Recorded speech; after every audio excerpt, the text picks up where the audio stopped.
Hi there, Storyworks Junior readers. I'm Lauren Tarshis, and I am so happy to be with you today for a special video read aloud of my article, The Killer Smog. This is a strange and fascinating and pretty terrifying event that happened in 1952 in London, England. I never knew about it before until a Storyworks reader actually wrote to me suggesting that it would make an amazing story for Storyworks. I don't want to tell you much more about it because I want you to be as shocked as I was when I first started reading about it in my research. So let's dive right in. I can't wait to hear what you think. The dark cloud seemed to appear out of nowhere. It was black and poisonous. For 5 days, the darkness covered London, England. It became known as the Killer Smog of 1952. It was one of the deadliest environmental disasters ever.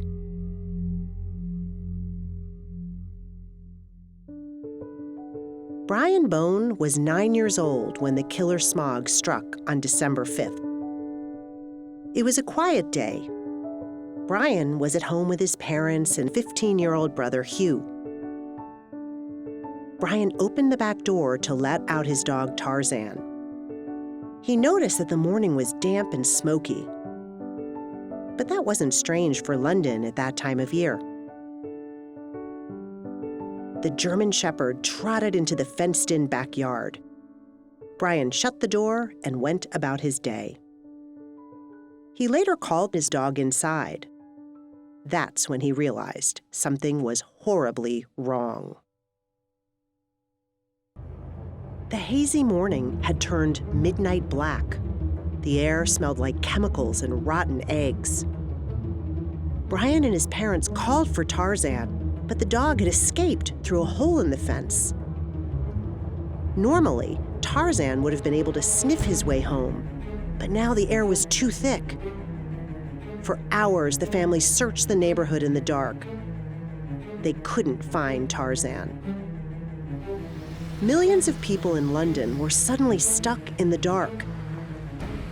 Buses screeched to a halt. Trains stopped on their tracks. Cars crashed. People stumbled along the streets, unable to find their way home. A few got so lost that they fell into the River Thames and drowned. Even being indoors didn't help.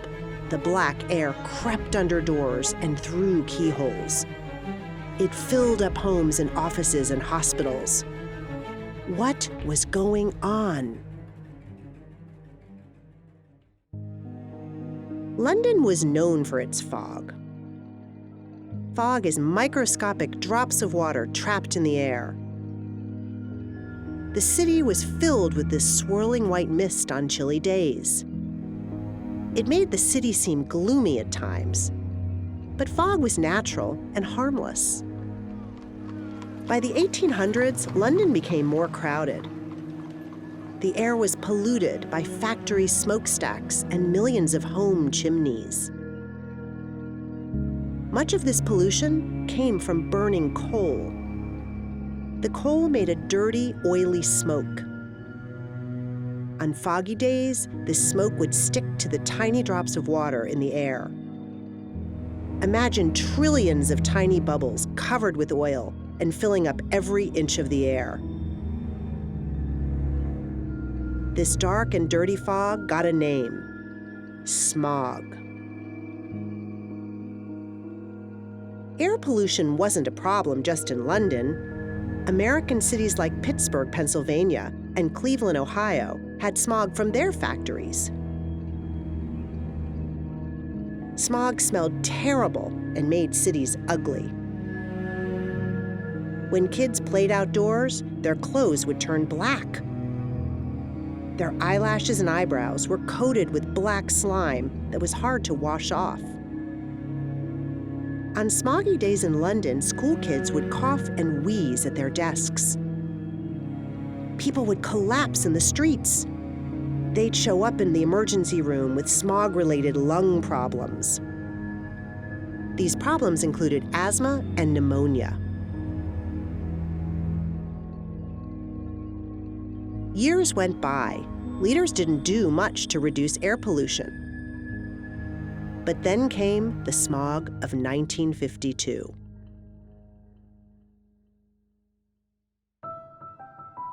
This smog was different from others before. It was more extreme. It lasted longer. The cold weather meant that people were burning more coal than usual to stay warm. There was no wind to clear away the smog. London remained dark for days. Schools stayed closed. By day 3, there was some good news at the Bone House. Tarzan had somehow found his way home. But Brian couldn't celebrate. He was sick in bed with a burning, painful cough. Thousands of people were getting sick all around London. The smog finally cleared on the 5th day. But by then, more than 4,000 people had died. In the coming months, roughly 8,000 more would die from lung damage. The killer smog of 1952 changed the way people thought about air pollution. The British government came up with a new law to make air cleaner. The U.S. did the same by creating the Clean Air Act of 1970. Since then, there has been no killer smog in England or America. But air pollution is still dangerous. It's the world's worst environmental problem, says the World Health Organization. In 2012, about 7 million people died from exposure to dirty air. Even more people have health problems related to pollution, like asthma. Who truly understands the dangers of pollution? Survivors of the killer smog, like Brian Bone. Happily, Brian recovered from his illness. He is now 74. But all his life, he has suffered from lung problems. Those may have been caused by the smog. Brian Bone understands what a gift it is to take a deep breath of fresh air. I hope you enjoyed this special video read-aloud version of my story, and I hope you're going to want to learn more on your own. This story has really made me think about how important it is for us to do everything we can to protect our Earth, to keep our environment healthy and clean so that we can have air to breathe and water to drink. I hope you're going to learn more about that too. And I cannot wait to see you next time for our next Storyworks Junior video read-aloud. Bye-bye.